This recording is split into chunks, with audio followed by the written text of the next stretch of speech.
Tomado de la mano con Jesús yo voy, le sigo como oveja que encontró el pastor.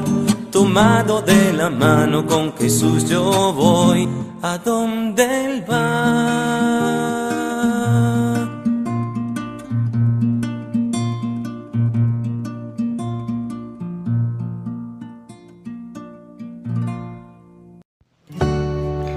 Lectura del Santo Evangelio según San Mateo.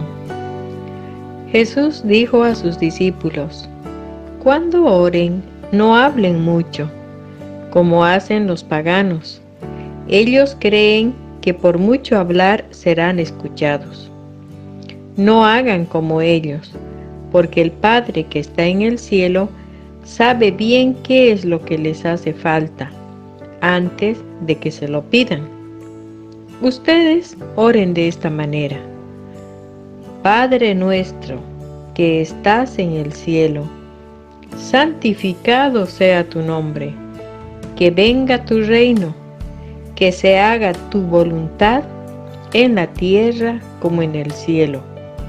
Danos hoy nuestro pan de cada día. Perdona nuestras ofensas, como nosotros perdonamos a los que nos han ofendido. No nos dejes caer en la tentación, sino líbranos del mal. Si perdonan sus faltas a los demás, el Padre que está en el cielo también los perdonará a ustedes. Pero si no perdonan a los demás, tampoco el Padre los perdonará a ustedes. Es palabra del Señor. Amigos, amigas, ¿cómo están? Es una alegría volver a encontrarnos. En esta ocasión revisaremos el Evangelio de Mateo, en el capítulo 6, de los versículos 7 al 15, en un fragmento que narra nada más y nada menos que la transmisión por parte de Jesús a sus apóstoles del Padre Nuestro.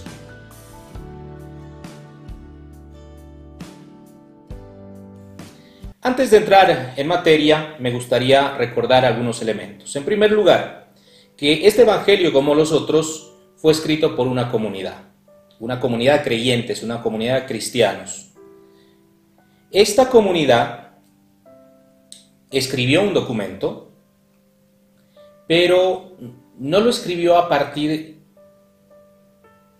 del momento histórico únicamente en el que estaban situados, sino construyeron todo lo que documentaron a partir de una memoria que viene desde la época de los apóstoles, desde la primera generación de cristianos, la segunda, hasta esta que puede ser la tercera. El texto concluido aproximadamente se ha datado entre el 70 y 90.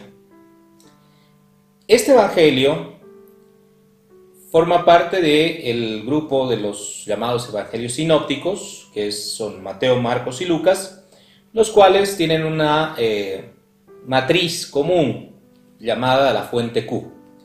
La fuente Q hace referencia a las fuentes más antiguas con las cuales los compositores del texto se basaron para construir este documento ya en su versión definitiva.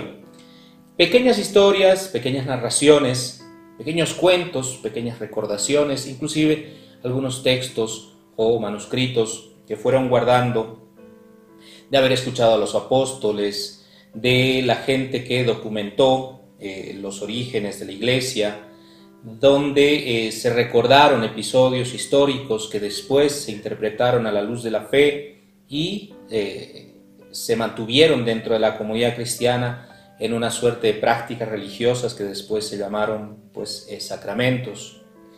Entonces, vale la pena recordar que el texto de Mateo tiene fuentes muy antiguas ligadas a esta primera y segunda generación de cristianos, que por consecuencia se trataba de cristianos provenientes del judaísmo, o, dicho de otra manera, judeocristianos, puesto que el documento, el Evangelio, no solo transmite un legado de la experiencia cristiana per se, sino también trae a colación elementos de la tradición judía y del Antiguo Testamento. Y cuando hablo de tradición judía me refiero también a prácticas sacramentales, a formas religiosas y expresiones de fe, que en este caso el Padre Nuestro se circunscribe precisamente en una de esas formas o expresiones de fe judaicas. Nos referimos a los salmos. Los salmos nosotros los conocemos hoy por hoy como un texto plano que se lee entre las dos lecturas de la celebración eucarística, pero que muchas iglesias cristianas han recuperado el hecho antiguo de que se cantaban. De hecho, los judíos hoy día siguen cantando sus salmos, porque eran una forma también de memorizar textos antiguos y recordarle a la comunidad a partir del canto comunitario de estos textos, de estas canciones, cuáles son los principios de la fe que practicaban.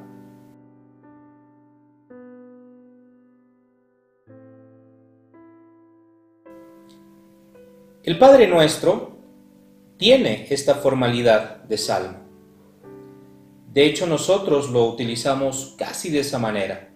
No lo cantamos, aunque sí se han hecho canciones muy bonitas a propósito, pero sí lo repetimos como una especie de fórmula que memorizamos desde chiquitos con la intención de comunicarnos con Dios. Como decía hace un momento, Mateo tiene un público meta, unos destinatarios, que en este caso son judeocristianos, casi en su mayoría, porque así lo demuestra el texto. En cambio, el texto de Lucas, para ponerlo en contraposición, tiene como destinatarios más bien en su mayoría pagano-cristianos, porque las referencias del texto de Lucas se expresan de esa manera. Ambos textos, Mateo y Lucas, tienen un fragmento dedicado a el Padre Nuestro, ¿no? El momento en que Jesús les dice, ok, les voy a enseñar a rezar, y así se hace.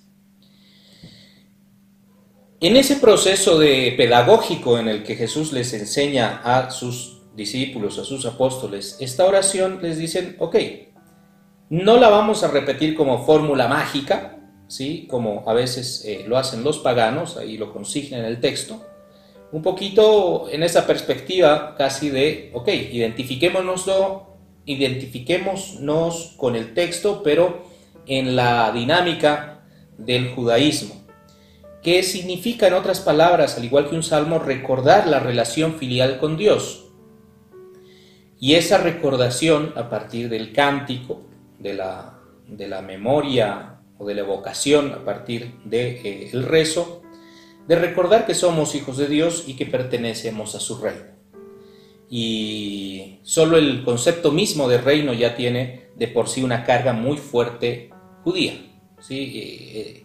El concepto de reino y de rey y de Mesías es de por sí un acumulado de experiencias religiosas que parten del judaísmo.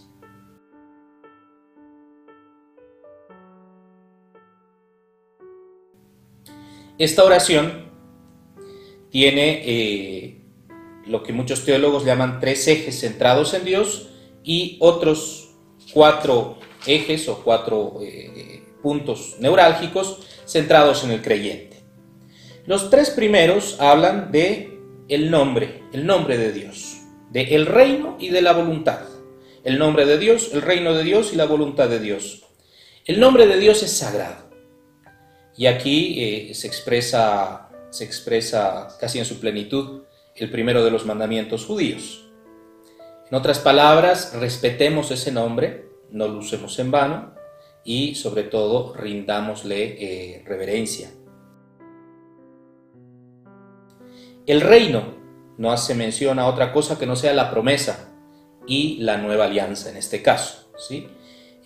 Vamos a construir un nuevo reino, pero los cristianos no solo estamos pensando en un nuevo reino, sino estamos pensando en la nueva alianza que Jesús ha inaugurado. Y la voluntad de Dios, por la que los creyentes se relacionan con Dios y por la que ejercitan el mandamiento del amor. La voluntad de Dios es amar, amarnos, es cuidarnos los unos a los otros.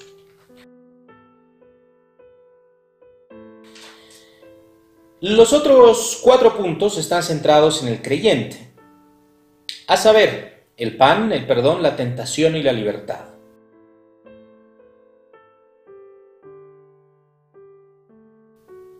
El pan, bajo el entendido que ese pan es Dios y no debemos dejar de comer de él.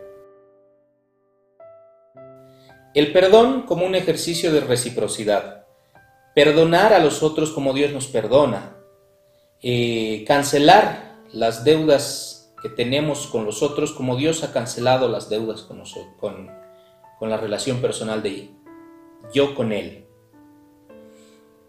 De modo que aprendamos de la bondad de Dios también para ser bondadosos con nuestros prójimos. La tentación como ese horizonte de posibilidad que aparece en la vida de cualquier creyente y en la que puede caer, pero tiene que vencerla si es que es un buen cristiano, si es un buen creyente. Y la libertad, líbranos del mal, la libertad del mal, ser libres del mal o de sucumbir a cualquiera de sus formas, que obviamente es la negación a Dios. Bueno, el texto de por sí es muy hermoso, pero no podría concluir sin decirles que es un texto nacido de la experiencia judeocristiana, proveniente de la herencia judía y cuyas matrices culturales están fuertemente ligadas y atadas a ese contexto, ese pasado y esa realidad. Esto no le quita ni le suma a la oración. La oración es bella en sí misma tanto cuanto se le entiende a partir de estas premisas. Pero no debemos olvidar que a nosotros nos corresponden otras matrices culturales, otras que son igual de fuertes e importantes. ¿Por qué Dios es Padre en el mundo judío? Porque es muy largo explicarlo, pero básicamente es porque es identificado con un pastor, porque las comunidades hebreas anteriores a la construcción inclusive del reino de Israel eran comunidades transhumantes guiadas por patriarcas que llevaban su ganado en medio del desierto, circulando o transitando en medio de poblaciones, yendo y volviendo y buscando alimento y buscando agua o comercializando sus mercaderías, incluido el ganado. Por eso el patriarca cobraba una relación fundamental en la construcción de la sociedad hebrea y asimismo de la construcción religiosa y teológica de Dios. Dios tenía que ser pues como un pastor que lleva a su rebaño, como un patriarca que lleva a su pueblo hacia la construcción del reino. Sin embargo, no debemos olvidar que dentro de las matrices de construcción de la humanidad, Dios inicialmente era concebido como una feminidad, como una mujer, como una representación de Dios femenina. Hay muchísimas pruebas y bastantes elementos que se suman a esta postura. En consecuencia, podríamos afirmar tranquilamente y sin temor a equivocarnos de que Dios puede ser identificado tanto como Padre y como Madre. La materialidad de Dios no es algo que nosotros podamos trasplantarla en nuestro imaginario y convertirla en una representación y nosotros digamos así es Dios. En realidad somos nosotros, los humanos, los que le damos forma, los que construimos la imagen de Dios. ¿Qué le suma y qué le resta que sea padre y madre? Probablemente nada, pero quizás le sume mucho más al mundo americano, por ejemplo, entender a su Dios como una madre.